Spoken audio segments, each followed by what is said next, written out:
Yun na nga mga idolo, mga bossing, mawawala na raw ang Messenger before or sa mismong date ng April 15. Nagsisirculate ito sa social media, especially sa mga big news, mga malalaking mamamahayag tulad ng GMA News. Nabasa ko ito before April 15 or sa mismong date ng April 15. Sabi ng Meta is magsha-shutdown na raw ang Messenger. So paano na tayo makakapagmensahe sa ating mga kaibigan, sa ating mga kilala, sa ating pamilya? So gaano nga ba katotoo na mawawala ang Messenger? So babasahin natin ito at ipapaliwanag sa inyo. At ito na nga.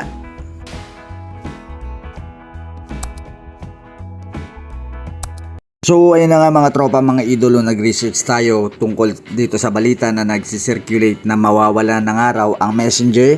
So ayon sa The Nation Thailand, Meta says Messenger.com will stop supporting messaging from April 2026 with web users automatically redirect to facebook.com/messages while the Messenger mobile app will remain available.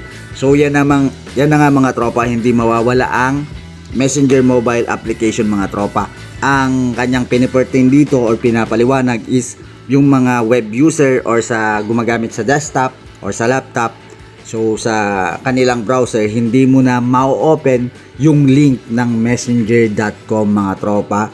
So regarding dito sa The Nation Thailand mga tropa, sa April 2026. Pero sabi nga, syempre yung Messenger application sa ating phone is will still remain and available mga tropa. So wag kayong mabahala.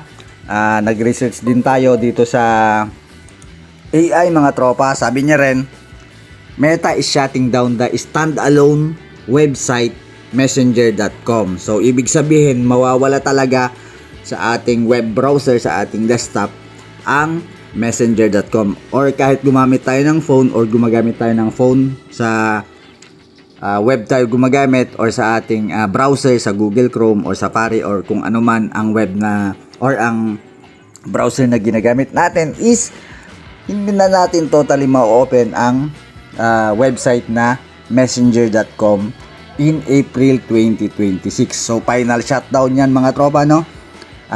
Will stop supporting messaging with Android, headlines reporting April 15, 2026 mga tropa.